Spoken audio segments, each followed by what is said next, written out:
and thank you for watching TargetedWest.com website, of course. This is DJ Chris. I'm your host tonight. The opinions of the people on this call are that of their own and not that of Targeted West or DJ Chris. It's show number 124. It's our Sunday show. We have an interview tonight. It is the 4th of August 2024. It is about 94 degrees here in beautiful Lodi, and I'm in my trusty camper still, chugging away. Had a $300 electric bill. Isn't that wild? But anyway, we're going to be talking about SCOTUS, the Supreme Court, and about Targeted Justice's new lawsuit. And with us we have Anna Toledo, who will be talking to us about it. And we've had Anna on before, and we're glad to have her back again. So without further ado, hello, Anna Toledo. How are you?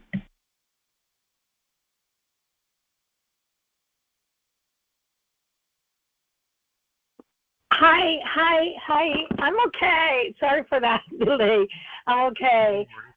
Happy to be here. Thank you for the invitation.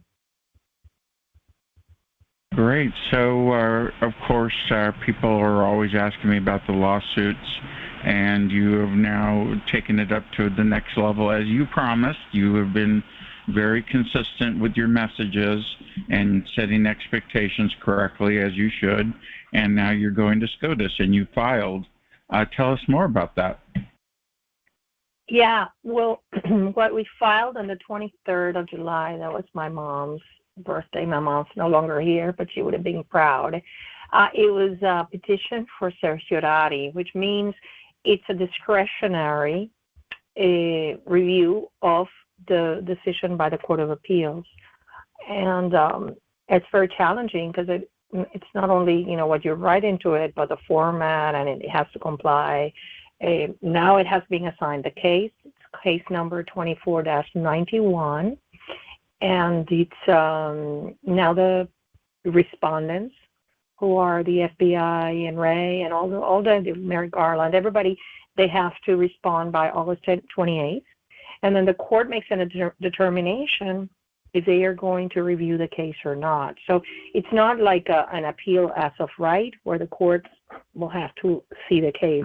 But we are basing our claim that pursuant to the decision in the case FBI versus Secret, where the Supreme Court on a 9-0 decision confirmed the Ninth Circuit Court of Appeals decision allowing person that he used to be on the no-fly list, and he was placed there. We found, he alleges, reasonable suspicion, and the Ninth Circuit Court of Appeals says that he had a right to challenge his nomination. And even though the FBI had no longer had him on the no-fly list, as the litigation went along, they removed him from the no-fly list.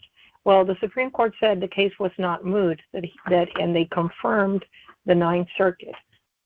So he is now going back to the Oregon District Court of Appeals, District Court, to challenge his placement on the no-fly list.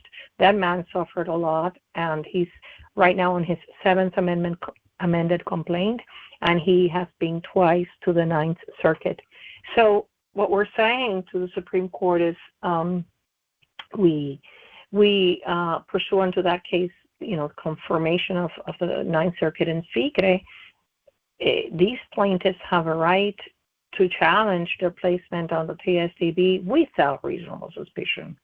So we certainly, we certainly think that there is a very good grounds to issue the certiorari. So we certainly hope that that's the case. And that's basically it. The question presented, and I'm going to read it for your audience so that they realize what we asked the court to review, and it's the following. The question presented is whether this court's holding in FBI versus Secret warrants reversal of the Court of Appeals decision affirming the district court's dismissal with prejudice for lack of subject matter jurisdiction, deeming fantastical and frivolous petitioners' complaint challenging respondents' unlawful practice of permanently placing them and hundreds of thousands of U.S. citizens who the government admits do not meet the reasonable suspicion terrorist criteria and do not represent a threat to national security or aviation on TSDB's handling codes 3 and 4, devoid of any substantive or procedural due process or redress mechanism to be removed therefrom. I know that's a run-on sentence, but that's just the style that how it's done over there. You don't chop it up into 3 or 4 sentences. So basically, in one sentence, we're saying, we're just challenging them. Just as you allowed Mr. Fikri, who was on the no-fly list, to challenge his nomination without reasonable suspicion, well, these plaintiffs are on a secret category of the TSDB, and that even FBI admits they're not terrorists. And so, as I have always said, that these are 18 plaintiffs that have standing to sue, injury in fact, but the remedy sought is for everybody on handling codes 3 and 4, namely all targeted individuals. So, I have to reiterate that over and over again, because that is the main crux of the case. It's to have those 2 categories declared illegal, because they do not contain, by admission of the FBI, they do not contain the names of known and suspected terrorists. Interesting.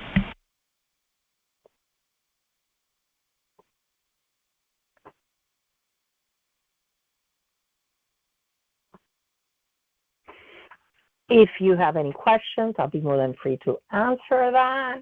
If not, I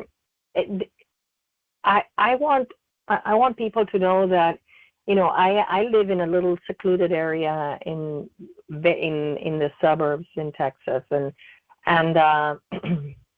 it's very lonely here, and it's always wonderful to hear support, to obtain support messages from people, because it's a very lonely journey. It's a lonely journey. It is a lonely journey. I understand that, and I am very happy to have you with us. We always enjoy having you here. So once SCOTUS looks over your appeal, then could they make a decision differently and decide that they indeed are going to award you anything, or are they just going to kick it back again and then you play a dance with them as you're doing?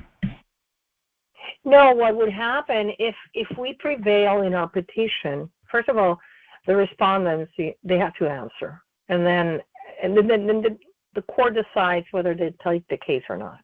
And if they take the case, then there's oral arguments probably in January, and then other entities like we want other nonprofit organizations, NGOs, if they could file amicus briefs, that would be wonderful in support of our position, and then we get a decision. But what's really important is that there's an election coming up in November, and I think that it's going to be it's going to be crucial to the outcome of our case, because even though this is not a partisan issue, I personally know that, for example, there's a lot of J6ers that when they were in solitary confinement, they started hearing B2K. So I know that there are a lot of targeted individuals as a result, number one, of the entire vaccine, COVID, the fight against the vaccines. There's also a huge fight in terms of a lot of the J6ers were targeted. So I think that's going to be a huge, a huge influence, right? And so it depends on who the secretary, and a J6er can be anybody that was just in the vicinity. They take everyone's info from their cell phones and do basically a geofence around the area, and everybody's pulled into it. That is correct. In fact, people that travel to D.C. During that time were investigated and even charged. A man that went for the funeral, I think, of a relative was investigated and charged, and he had absolutely nothing to do with the event.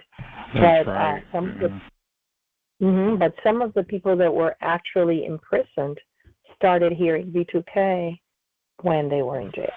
So we know that a lot.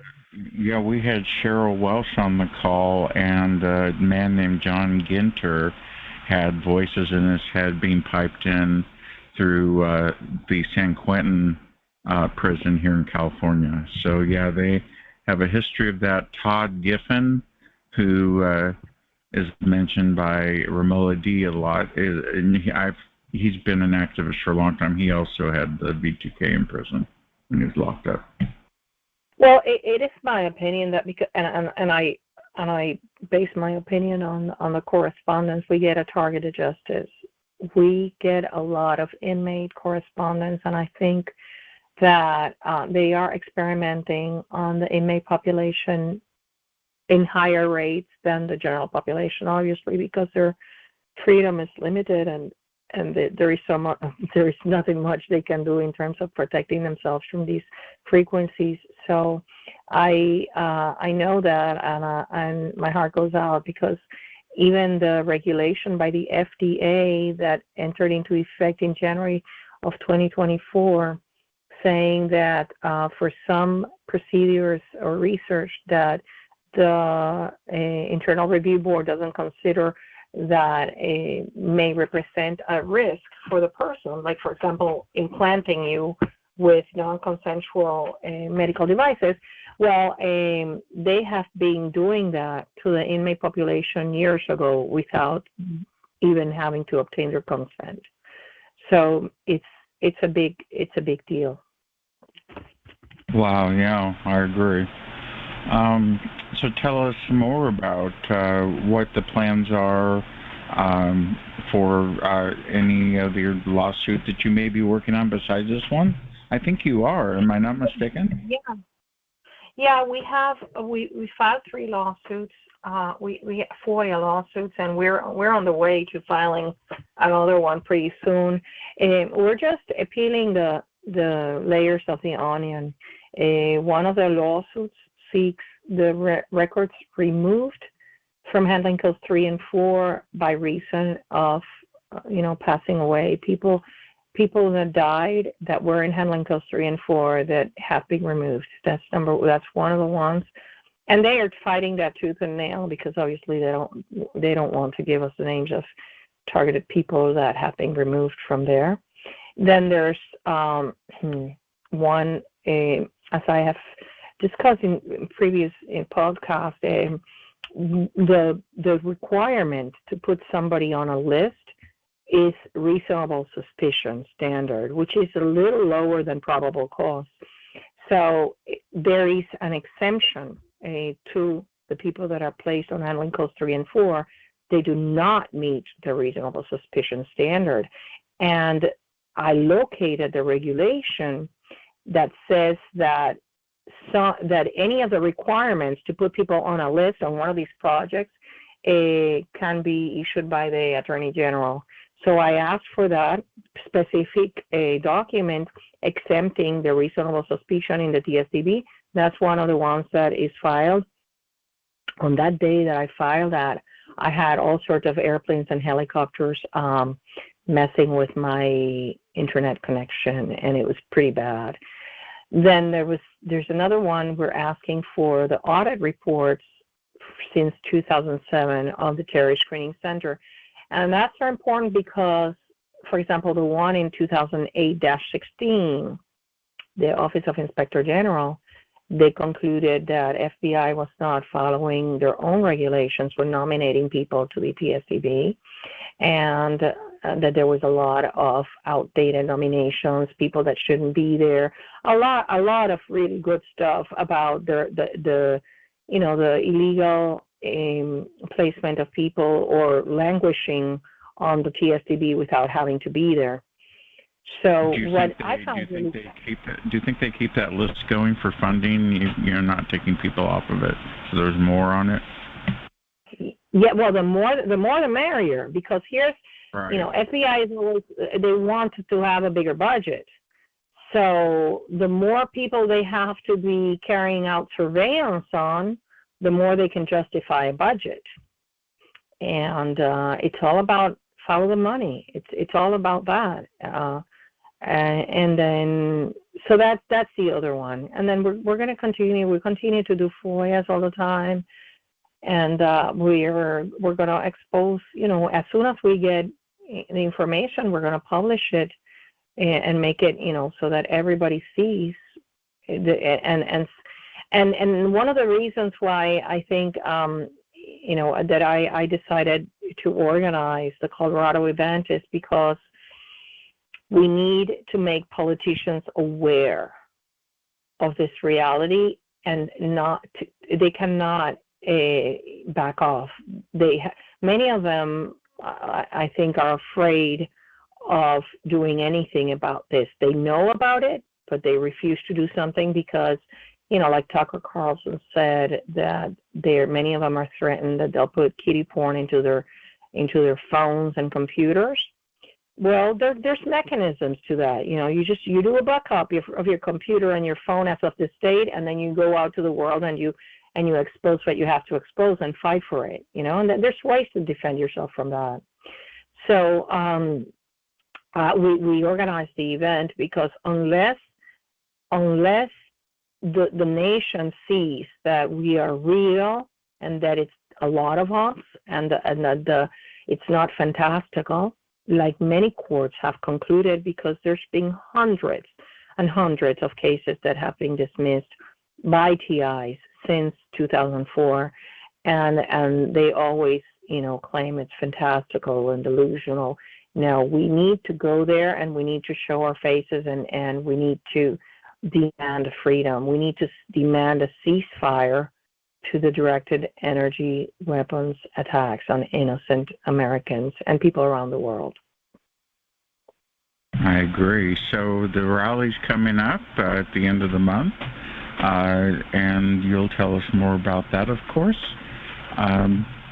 We have a quick commercial to play for the rally, if you don't mind. Not at all. Okay. And this is our rally advertisement Tranquility and I made for Targeted Justice. Here we go. Attention targeted individuals. Don't miss the largest TI awareness event ever organized, the Targeted Action 2024 rally in Colorado Springs, hosted by Targeted Justice. This incredible event starts on Wednesday, August 28th, and spans 2 days with an optional third day.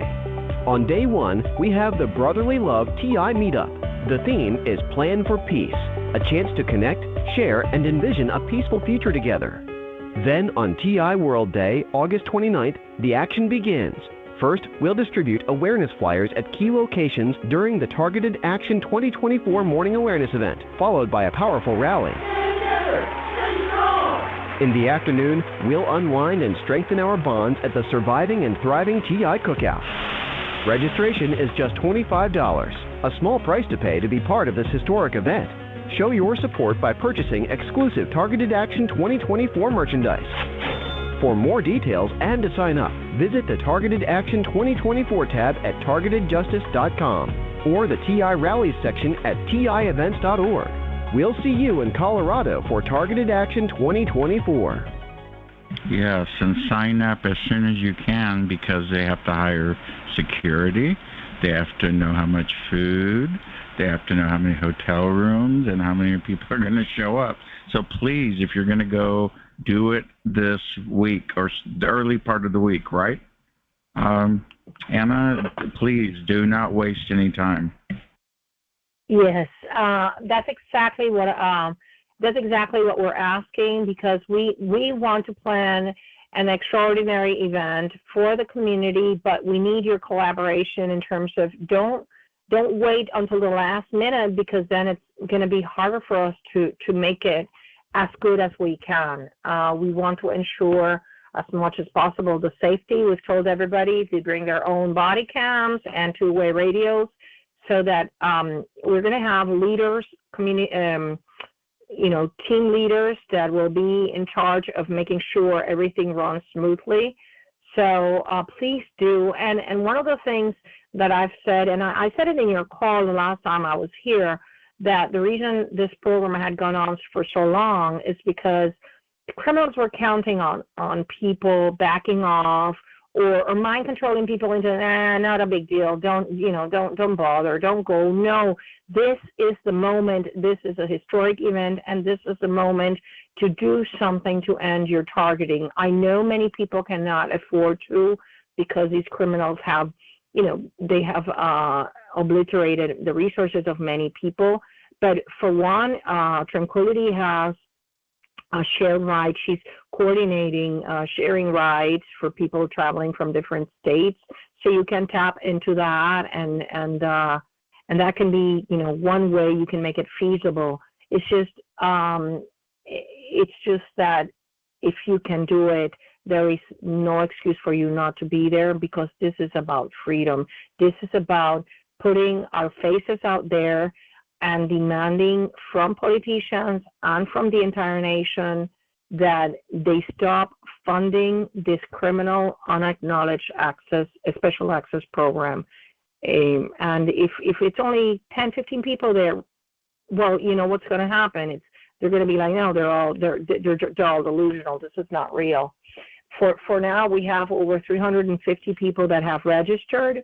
We have about 110 that have paid, including myself, because all of us, even the volunteers, we have paid, our registration fee, which will only cover less than 25% of the expenses. We fathom. So don't think that it's going to even cover the event. But we're doing this because we know it's essential for, looking forward. It's the only way we can make people realize that this is not a fringe group, conspiracy theories. No, these are real peoples, real Americans, real suffering, and this has got to stop. Great. And will you be speaking on the microphone at the event and talking to the audience?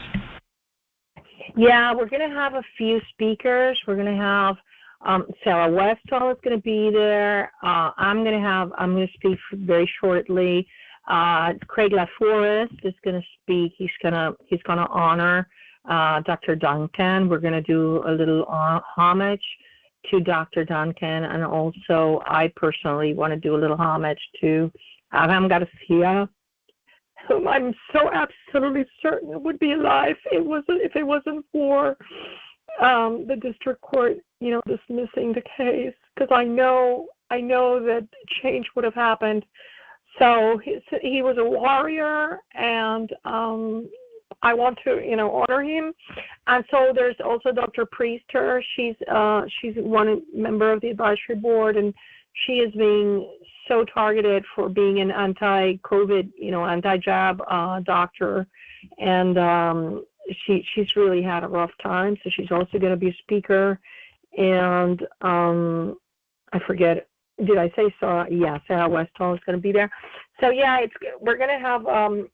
Don't worry. It's not going to be like a long, boring thing of speeches. They're all going to be short. Probably Sarah's is going to be a little longer because she's, she has been also retaliated against for her free speech. So, but I think most importantly, we're going to have two items for a raffle, two silent nights that we're going to raffle, and we're going to probably, I think Target Source will have a little demo desk there for the people to try it and show how we use it here. I use it. I have my own like chicken wire thing going, and it's really great. So I don't know if Armando is going to do it or not, but I think he plans to have somebody there just to show how it works and answer questions. And most importantly, we're going to get to meet and hang out with all these people that we have only known through their voices, through the calls, and we're gonna get to to meet and have a good time, have a genuinely a sincere, a good supportive time with the community. I think it's gonna be great. I think it's going to be super duper. I wish I could attend. Unfortunately, I'm one of those people that has been financially destroyed, and I used to have a house, and now I live in a camper, which used to be the camper in my driveway, and now I live in it at a campground. But I'm still alive, and I'm still fighting, and I'm going to make sure that I get the word out so I can get as many people there as possible. I know the Colorado group's got quite a big group coming, so it's going to be quite successful. I definitely believe that. Thank you. Well, I live in a camper too, and I love my camper because of the 16 volts. The electricity, the conversion of the electricity makes it less harsh on us. And I totally, I appreciate your support. And the only thing I tell you is that we have to all of us envision not just freedom, but people will be compensated. This program, I am convinced, we are bringing these criminals down. It is through the union of this community that we can bring them down. And they are trying tooth and nail. They are trying tooth and nail to divide us at this very last minute. Moods, the people's moods are very anxious and sometimes angry, and they're just being manipulated by. But don't let it happen, because it's the criminals doing their nasty work to not allow us to attain the freedom that we so much aspire to and that we were born into. So, my mom used to say something like, the best word is that which you don't speak. And sometimes it's the truth, if you don't have anything nice to say, well, don't say anything. And I think that will take us to great distances in this fight against these criminals that have enslaved and trafficked us for so long. So, I really hope that I really hope that all of those of you that can make it, please do, because it's going to make a big difference. When they see a huge crowd, it's not going to be so easy to sweep us under the rug, which is what they have been doing for so long. This time, it's going to be different. And we're having people, we have Craig from Australia coming. I think we have people from Germany coming. So it's a big deal. It's the waves are going through. It's happening. That's a good thing. Yes. Let's see what time it is. We still have. Tell us, if you could, what makes you be a survivor? What is it that you like about the future of targeting? Do you believe that it is going to end? Do you believe that we are going to be a part of it? Because I really do. It only takes like 1.6% of the population to know a secret, and once we hit that level, it's going to be tabletop conversation at dinner. I think we're very close to that. It's just a matter of time before everyone knows about it, and this is a very good time to be bringing it out because of the Havana syndrome being talked about in the news and all sorts of other technologies being discussed openly now, the brain link and Elon Musk's technology to have control a computer through your brain. They're doing that now. They're doing it remotely to us. And you're in your camper too. That just amazes me, the power you and strength you have. But what keeps you going, basically? Well, there's the first and most important thing is the power of God. I am here because of God's glory and power, and I have to I recognize that because yes, I had a lot of inspiration, courageous inspiration, let's say by my father and my mother, But if it wasn't for God's protection, I would not be here. So that's one thing. And you're absolutely right. The word is getting out. Just last week, I did 2 programs. One with Dean Ryan that I've been on his show. That's the 3rd time. And also I did James Grunweg. And this week I'm going to be in the Truth for Health Foundation program with Dr. Lee Liet. And what I think it's really essential for all of us, each of it doesn't take effort, is 2 things. One, share a Rumble channel where we have all sorts of interviews with non-TIs, because TIs know everything about, or a lot that there is to know about this program. The goal is to share 1 or 2 videos with people that are not TIs. So we start red pilling them. And so, the more people we have, for example, last week we put in there Ted Gunderson a speech, which he was speaking in a place, and it's really, really good. And just share with non-TIs 1 interview in there, and that I think 1 person at a time, red pilling 1 person at a time, that's going to make a huge difference. So yes, I just think we're going to be free. I think that it's inevitable. The deep state is collapsing in so many ways, and I really think it's going to happen. But we need to unite. We need to support our efforts, and I ask people to support our efforts. If you can do it financially, that's it. But more than that is support of not not fighting those people that are fighting for you. She said, we are fighting for everybody's freedom with an open heart and open books too, because you can go in Target Justice and see everything in there. So, it's basically to recognize, for people to unite and recognize that we are doing the work that, and this is really great, is that this is a time, for me, it's a time of God. Everything has aligned itself for the moment that we are living, for freedom to happen. And I don't know when it's going to happen, but I really think it will happen. It's not going to be 10 years, you know what I mean? And it's not going to be 5. I think it's going to happen after the election. I think things are going to start to be aligned, I believe. But it's indispensable. Robert Duncan said 2025 will be the year. Well, yeah, and they murdered him, and more details about his murder will come out, I guess, in the coming months. But they murdered him because these criminals are desperate. They're desperate because they never thought their criminal program would end.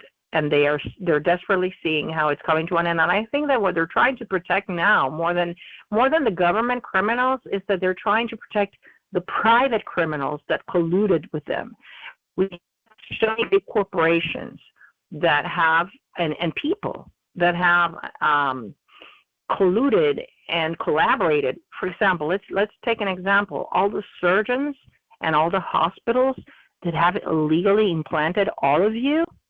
Those people are pressuring because they know that pretty soon they're going to have to give some explanations and pay a lot of money, because this is not just the government that's going to have to pay money. It's going to be all these criminals that have benefited financially from the torture and the traffic. Like contractors, defense contractors, and intelligence contractors. I agree. Yeah, and they have made billions. And then you have, I can think of so many. I'm not going to name names because that's not the point, but I can just think of so many corporations that have benefited. In the Targeted Justice website, we have a lot of them that have benefited. For example, they have benefited financially from having targeting officers, because placing people on the TSDB has been delegated to private companies. And so you have targeting officers, and you have, the stalkers, the gang stalkers that get paid, all sorts of everybody from the very, very high end to the very low bottom guy that chases you in Kroger's. Everybody that has been profiting from this is going to be exposed. I agree. Well, are you ready to take some questions from the audience, or did you have any other topics you'd like to address? No. I probably I wanted to mention to Laura, because Laura had a question. So yeah, I think it's maybe I'll address them with the questions. Yeah. Yes, please. Okay, we'll switch modes.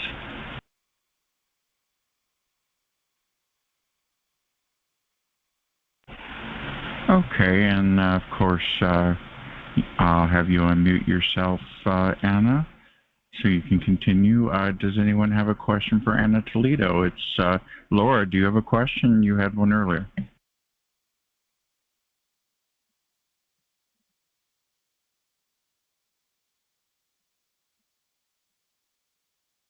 I have a question. Come on in, Lord. This is Charlie from Tampa. Hello, Charlie from Tampa. I was on a PAC call months ago, and one of Merrick Garland's distant relatives was on the call, and she said she's been targeted by Merrick Garland. She accused him and his whole family. Do you think it goes up to Merrick Garland, the targeting?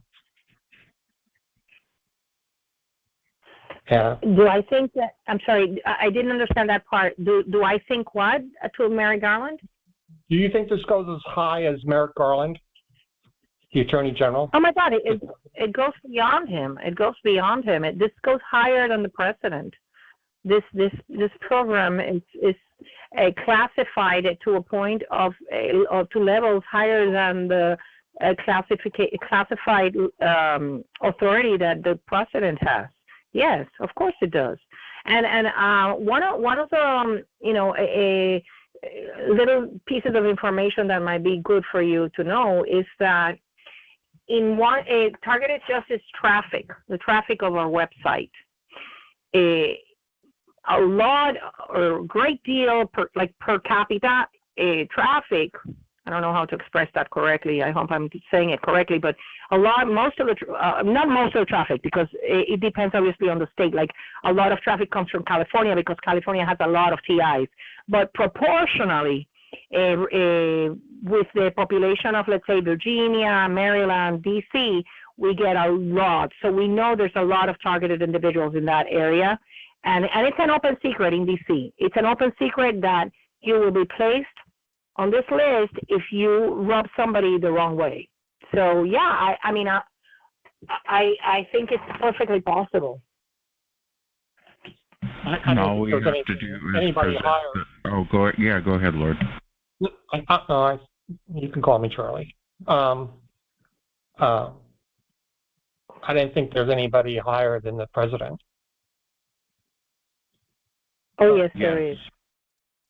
There is. You can. I urge you to listen to Dr. Stephen Greer's videos, and he can talk to you about the unacknowledged access, special access programs.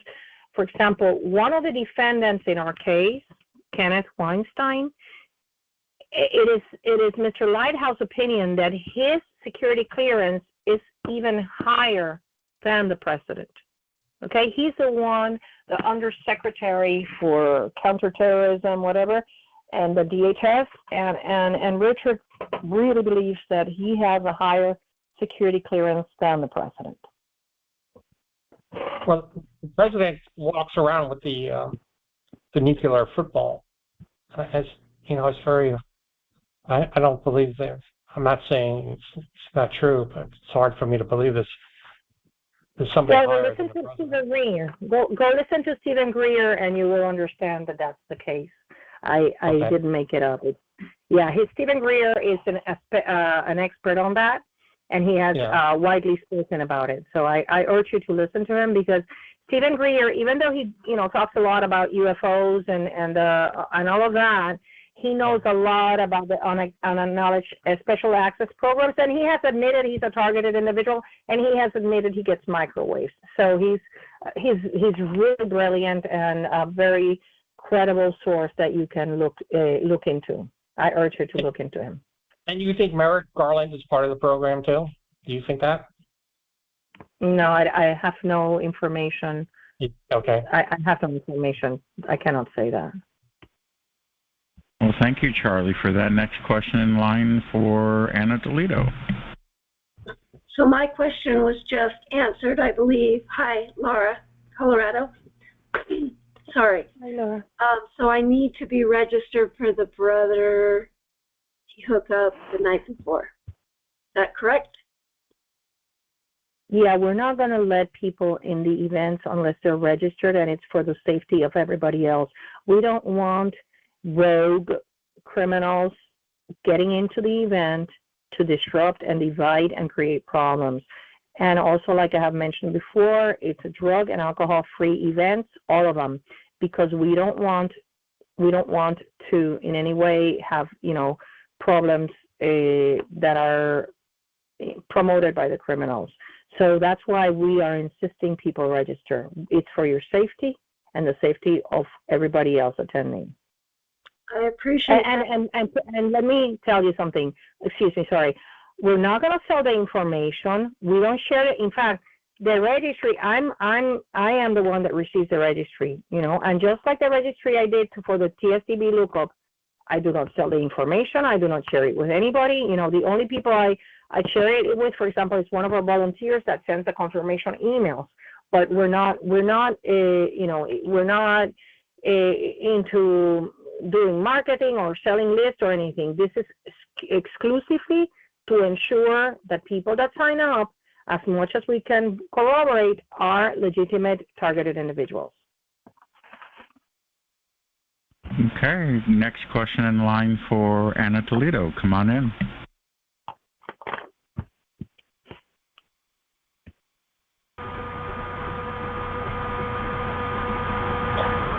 Hi, DJ Chris and Anna. This is Chris from Idaho.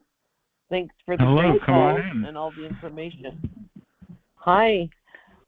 Yeah, I'm just getting ready to register, but what I was gonna maybe put out there, I live in Idaho, and it's like a 13-hour drive for me, but I have room. I'm bringing one other person, but if anybody needs a ride in this area, I can pick up one or two people, just putting it out there. Do you know That's that? Awesome. Yeah, that is awesome that you're offering that. And do you know TI Events has a ride share screen that you can put that information in and get people to ride with you? Oh no, I didn't. But yeah, check that out. Okay. Yeah, it's awesome, and it's so good because when you ride together, you all have witnesses, and it's good. You all have witnesses, and because what the criminals don't like is for you to be alone, so you don't have witnesses. And so I really think that they won't mess with you if you have various people with you in the car. Yeah. Yeah, Yeah, so I'm ready. I can pick up anybody, or if anybody can fly into Salt Lake or something like that. I mean, there's ways around it, so I can. I definitely can get one or two people. And if anybody wants my phone number, I mean, I can just put it in the chat. Even I don't care about my phone number, so I'll put it in the chat. That'd be fine. Thank you, Chris. I look forward to meeting you. Thank you. Me too. It's question and answer time. Does anyone have a question for Anna Toledo? Come on in. Chris, I have a question for Anna. Yes, come on in. I have a son who's in prison in Texas. He, before he was put in prison, he experienced a lot of stalking, the B2K, a lot of these things for many years, really back into the early 2000s. And but once the event occurred, which I do think was connected to the stalking, but once the event occurred and he went to prison, he was very quickly put in a psychiatric unit, and while he was there for almost a year, he experienced just extreme torture, the V2K, and the electronic kind of stuff, the whole time he was in that unit. He's now out of that unit, but he still does have 24/7. It just goes all the time on him. Of course, there's nothing that he can do to protect himself. And I just wondered, is there anyone at Targeted Justice that, are there other families, or is there anyone that we could talk to, who maybe is experiencing the same thing? Or are there any attorneys that we're aware of in the state of Texas that we could talk to, that will actually talk to people and are aware of this situation? Well, we get a lot of correspondence from people in various prisons, not just in Texas, but throughout the nation, that undergo severe torture. Unfortunately, until we prove the illegality of the torture and of this case, any case you present will be dismissed as fantastical. Yes. And that's why we are urging everybody that can, even if you can, as the mother of a TI, everybody that can, to show up. And we are making a huge media effort to have the press cover, even though we all know that mainstream press is very reluctant. But we're making you have no idea what huge efforts we're making, so that we put this topic out there. And once it's out there, guess what? The United States is torturing its own citizens. It's gonna be when things turn around. So I really don't think that, and I say that either whether you're in jail or not in jail, until we demonstrate the numbers, courts will continue to think it's fantastical, because it's so atrocious. Like one beloved lady told me, reality exceeds imagination. Nobody wants to believe that our own government is torturing its people. Mm-hmm. So for whatever's worth, I tell you, I'm so sorry, because I know they suffer a lot in prison, because they don't even have a little water bag to cover themselves when they're being attacked. So, in fact, in the psychiatric units, sometimes they're in. Actually, he was in the whole time. He's in. They're in solitary. They get out for maybe an hour a day. Other than that, they're in the unit all by themselves, and often they don't even have clothing. They have absolutely nothing. So it's beyond. I'm so sorry. I'm so sorry. I'm so very sorry. And we're fighting tooth and nail. All I can say is that no one's going to be left behind, I tell everybody that once we expose the program at a legal level, attorneys will come out of the woodwork to offer representation to every TI. Every TI is going to have a huge array of attorneys to choose from. So, because it's going to be everywhere in the nation. So that's the only thing that I can say. But filing anything right now, it's going to be dismissed as fantastical. Okay. Gotcha. Thank you for your question. Next person in line with a question before we go to the book club. Hi, Anna. Come on in. Hi, this is Alan from Oregon. And I was wondering, will this be videoed? Well, we're gonna live stream from there, great. from all the events, and for all of those of you that can't make it, and we are recruiting people to do that.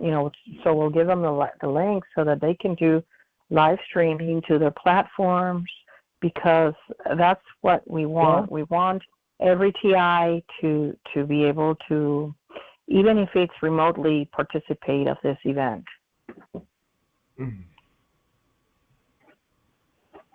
It'd be wonderful. Sounds good. Thank you. Thank you, Alan.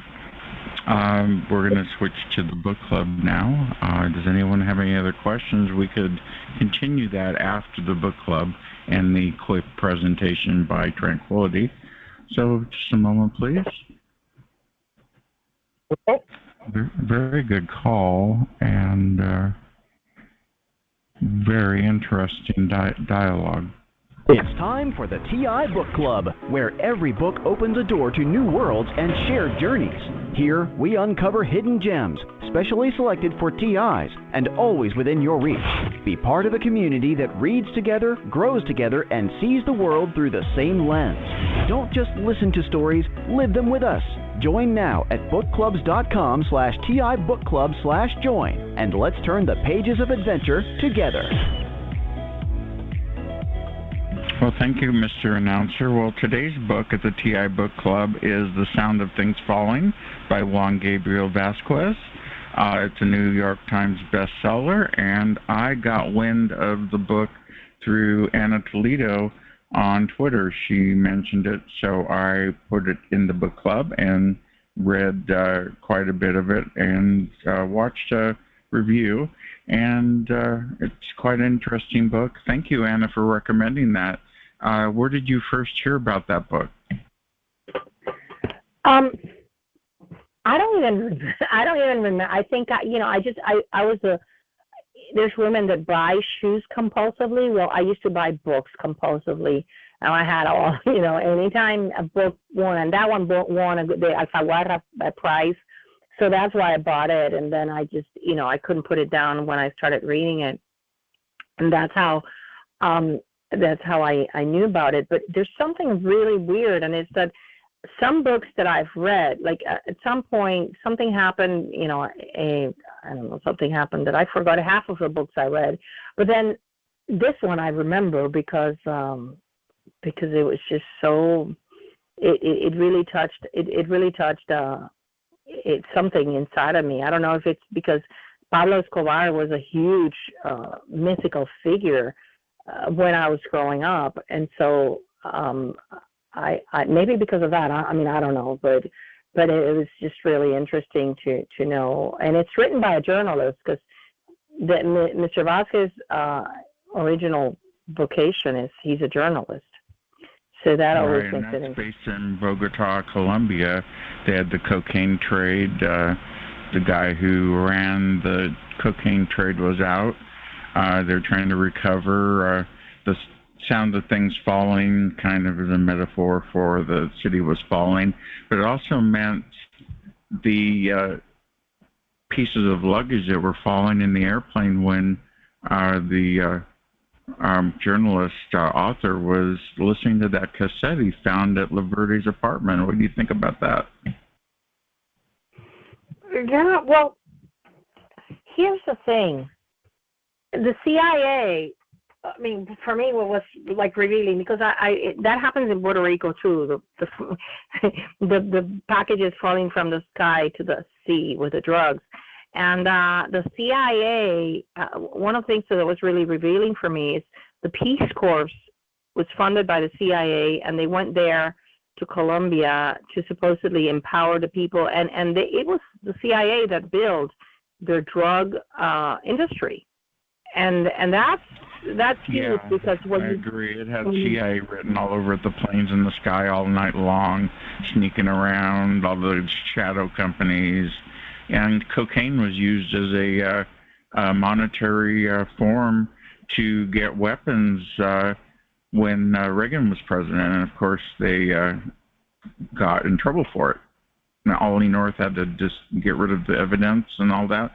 So, cocaine is a CIA basic staple, like salt and pepper is on a table. Yeah, so they made this big character, this big mythical figure, and then the same United States brought him down. So and I wanted to share the story that is not in the book, if you allow me, Go because ahead, please. Yes. Oh God! Well, there's this lady. She's a professor in Puerto Rico, and she was telling the story. Here's the thing, you know. In Puerto Rico, there was an amazing salsa singer. His name was Hector Lavoe. He passed away already, but he was one of those amazing singers. And he had this very famous song called El Cantante, the singer. And it's a 10-minute song. And it's an amazing salsa song. And so Pablo Escobar invited him for his birthday, you know, paid for him and his orchestra to come play for him. And during the party, the birthday party, he asked him to sing El Cantante like 10 times. On the 10th time, Hector Lavoe said, "I'm not singing it anymore. I'm tired. I'm not going to sing it again." And Pablo Escobar put him and his entire orchestra, and this is real. This was the taxi driver later wrote about this in the journals. You can look it up in the internet. And so he put them in some sort of basement, but it had a little window that went towards the ground. And so he was able to escape, and he went walking. He left behind his people, like this guy took away all his instruments and everything. And he started walking in a dirt road. And this taxi went by, and he said, "Look, my name is Hector Lavoe. Please take me back to my hotel." And the guy didn't really believe him, but then he said that this was written by the taxi driver, that he started singing a cappella, Yo soy el cantante, the song. And he says that was such an incredible and powerful voice. And it was, and so the next day, Pablo Escobar, probably he was just drunk when he did what he did. He returned all their passports and all their instruments and paid them and whatever, and they were able to leave.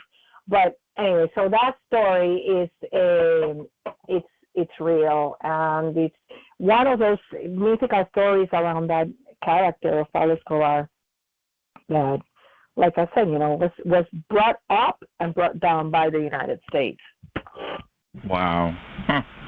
Well, I think we're a little early, Tranquility, but if you'd like to go with your presentation, now you can. We'll be back with Anna Toledo if someone has an extra question, but if Tranquility wants to go ahead and set up her... I have a question. You have a question Hi, first? DJ Yeah, come on in. Go ahead. Hi, DJ Chris. This is Lauren. How are you? Good. Good. Hi, Anna. How are you? I'm doing good. I'm doing good. Very good. Good to hear. You're doing a great job. I just wanted to let you all know a couple things that, if you don't know already, that they're asking for the resignation of Kimberly Chatterley. I don't know, it's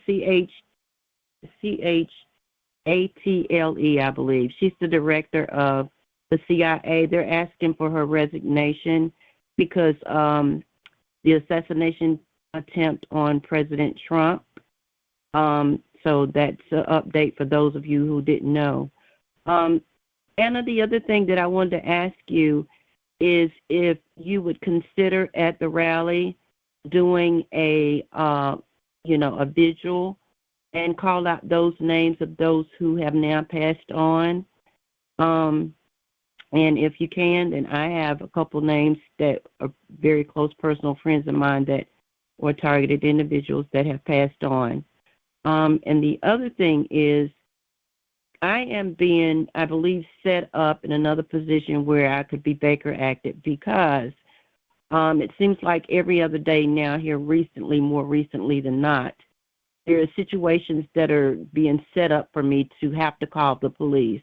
And for those of you who know me, that is the last thing on this earth that I ever want to do because I have had to call them so much that it's almost like, the hamster spinning the wheels. I'm not getting anywhere. So there was an incident on yesterday where I thought that I was going to go into a situation when I was shot, led into an ambush shooting, which left 15 holes in my legs. I thought that I was going to be put in that same position with what happened to me on yesterday. And when I reported it to the Winston-Salem Police Department, I requested help. I didn't get help. Long story short, I was told to drive to the station where the police department was, got there, and it was destitute. No one was there. So finally, I had to call back for the third time for some more assistance.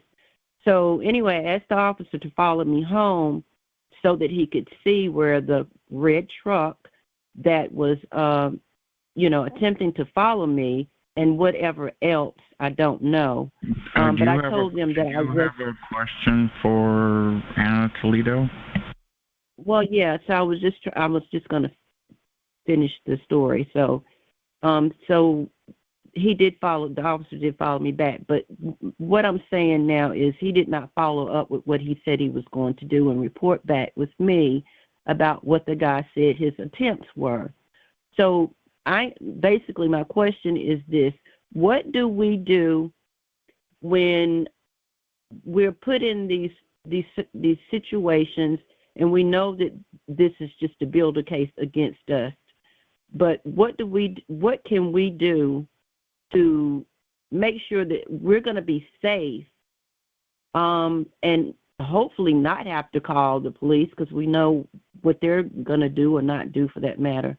But is there a way that we can kind of think about how we can do like a safety run or a safety test, kind of set up what is the next thing that you would do, not fight or flight or fight or flight, in a case that happened to me yesterday? I'm sure I'm not the only one that this is happening to. We're being placed in these situations because they want to put us in jail, or the police want to Baker Act us.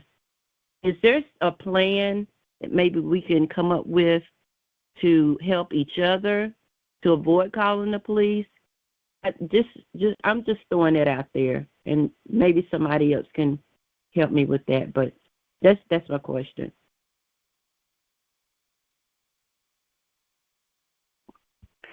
Regarding your question about reading the names of people that are no longer with us, the answer is no, and I'll tell you why. Because we want the event to be an uplifting one. We will have a moment of silence for those that are not there anymore, and we're going to honor, like I mentioned, Craig LaForest is going to talk about the good things and the good legacy of Dr. Duncan, and I will talk about the good, and we will mention the good things and the good legacy of somebody.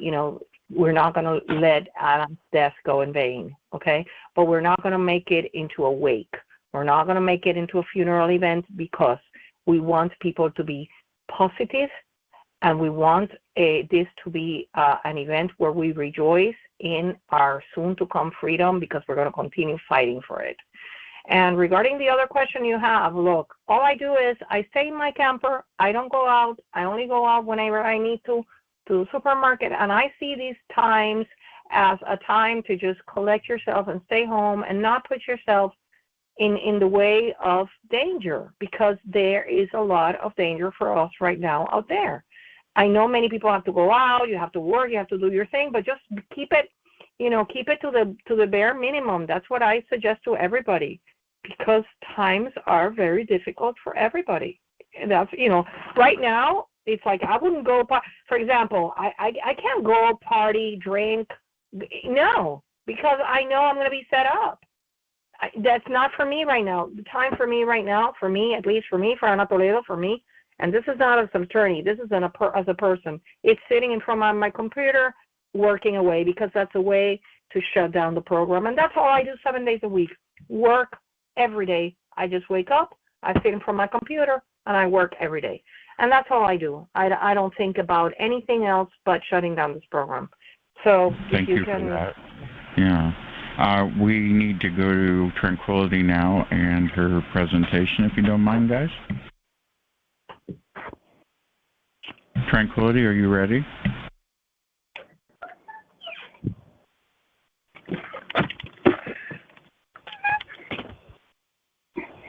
Who's Tranquility? Tranquility is the founder of TI Events. Here we go. Okay. Good evening, everyone, and welcome to the week in TI Events. We have a fantastic lineup of events for you, so let's dive in. Starting tonight, right after the Targeted West show, join Laura Ann's Waste to Heart conference call at 11 p.m. Eastern to discuss your topics and connect with the TI community. Tomorrow at 9:30 p.m. Eastern, Victory Through V2K will host a special guest event with Ann, the V2K warrior from St. Louis, sharing her personal TI story. Led by Melody of Targeted Justice, this call is ideal for anyone dealing with V2K or supporting the V2K community. Next Sunday, DJ Chris will host a discussion with TI Rally Coordinator Ann Baker about our upcoming rally in Chicago. Moving ahead to Friday, August 16th, Refuge from the Storm Church is hosting an all-night community prayer service from 8 p.m. to 8 a.m. Eastern via Zoom, and all are welcome. For more details and to participate, contact Sister Cassandra Lewis at 667-440-8967 or email Dr. Black at mgrace321@gmail.com. This month features 2 significant TI awareness initiatives. First, the Havana Syndrome Task Force Rally and Conference hosted by Ann Baker during the 2024 Democratic National Convention in Chicago from August 19th through 22nd. For details and registration, visit tievents.org.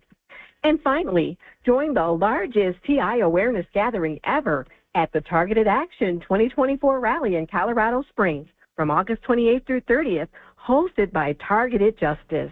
Connect with over 200 attendees and hear from influential figures like Dr. Lynn Baer, Attorney Anna Toledo, Richard Lighthouse, and more. Be part of this landmark event.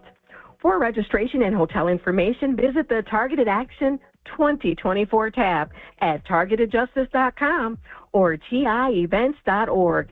The registration fee is currently $35, but will rise to $45 after August 15th. If you have registered but haven't yet completed your payment, please do so now to secure your spot. Don't let transportation hold you back. You can find rideshare options at tievents.org. For engaging TI reading material, discover TI Meetup Mastery, written by yours truly and DJ Chris's Targeted Fictional Trilogy, both on Amazon.com. Be sure to support myself and DJ Chris and order your copies today.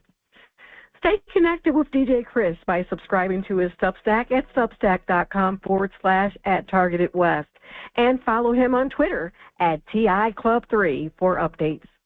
Thank you all for tuning in tonight, and a special thanks to DJ Chris for allowing me to share these announcements. Remember, you can find all these details and more at tievents.org. Sign up for email updates to ensure you never miss a beat. Until next time, this is Tranquility, signing off and sending you all waves of positivity. Have a wonderful evening, everyone. Wow, thank you, Tranquility. That was great. We're going to take the recording off now. Thank you for watching us on your preferred platform, whether it be BitChute, YouTube, listening on Spotify, or getting an archived copy on archive.org. I'm glad you're here with us listening in. You can join us anytime. Just go to Targeted West, go in the bottom and the info blog and click on show link. Just come on in Sunday and come visit.